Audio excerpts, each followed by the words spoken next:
And never, never, never name something that's going to have a limiting factor in it. And here's a key.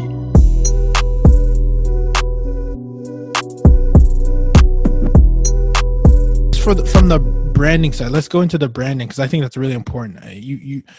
What are your thoughts on how one should brand today? Are you talking about personal brand or? No, I'm talking about like incorporating a brand in a business, because I think we're starting to see that a lot more. And because it sounds like you have a very niched community that's pretty much like this. And is that something that you would do? I guess to better ask the question, is that something you would do up front in the beginning, or is that something where you gather data, and then you kind of say, all right, I get it now. Let's just niche down and build a brand later, beginning or a little after? I build a brand before I launch it, and there's a process. There's definitely a process with a brand. A lot of people get this wrong, so it's a very important topic. I think about the people I want to impact, first of all, when I'm building a brand. And I think about, what do these people want to say? What would they wear on a shirt? What would be their mantra? What would be the thing that they tell people they are or they belong to and proudly tell people they're belonging to? So for example, my business, 365 Driven, I could literally walk up to anybody, random person, and go, hey man, are you 365 driven? And they would know what I mean. They'd be like, days of the year and driven. Yeah, I guess, yeah, I am. And why would you say you're not? First of all, you'd be like, no, I'm not driven every day. I'm kind of a lazy ass. Like, so it's a mantra. I love it, by the way.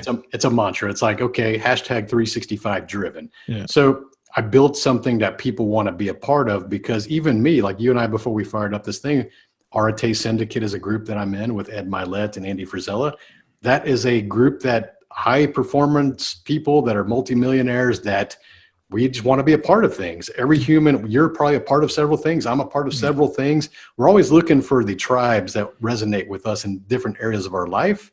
So if I can build something that creates a movement or some kind of a tribe, that's my superpower. I build massive communities. That's what I do. So I have got that experience. I've been able to duplicate that a few times. So I wanted to build one instead of cars. I wanted to build one for entrepreneurs.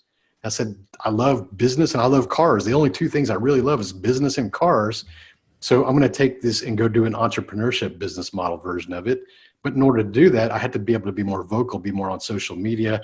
Like we talked about, being very uncomfortable doing these kind of things, getting on stage, getting on podcasts, getting a book out there. I had to be able to amplify my message across thousands of people, because one-on-one will only get you so far.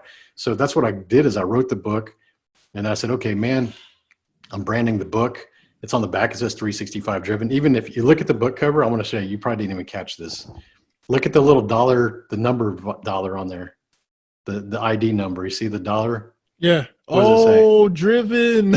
That's 365 badass. Driven. See? That's badass. So it's embedded branding right there on the front cover. That's awesome. And so I'm very good at with branding, and I think about that. And I said, okay, I've got the mantra, and the domain name has to be available too, but like, don't go running down the road and before trademarks, and you need to make sure that all the stuff is available before you go down the road. So come up with the unique ideas, figure out which ones are going to be the mantra keywords, and never, never, never name something that's going to have a limiting factor in it. And here's a key.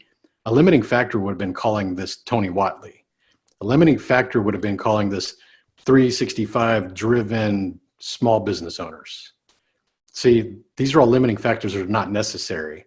Think about this. When I say Apple, like, we know that's a computer, but it could have been anything. It could have been shoes. It could have been vacation, travel. It could have been a car. It could be anything. Nike, it's just a word. Google, it's just a word. It's not Google search engine. Yeah. Google search engine based in California. Like, it's so, like, I hate when people use like area names, like Houston Tire. It's like, well, do you just want to have business in tire? Yeah, because if I'm in Seattle, like, why the hell would I want to buy something from Houston Tire? So it's not necessary. So don't use regionalized names. Don't use your personal names, because you can't sell yourself. You can't pass the torch because the brand is you. That also tells me a lot about ego. When you name it after yourself, that's ego. It's pure ego. I want to be famous. I want people to know my name. Well, you know what? Everybody knows Elon Musk, and that's not the name of his company.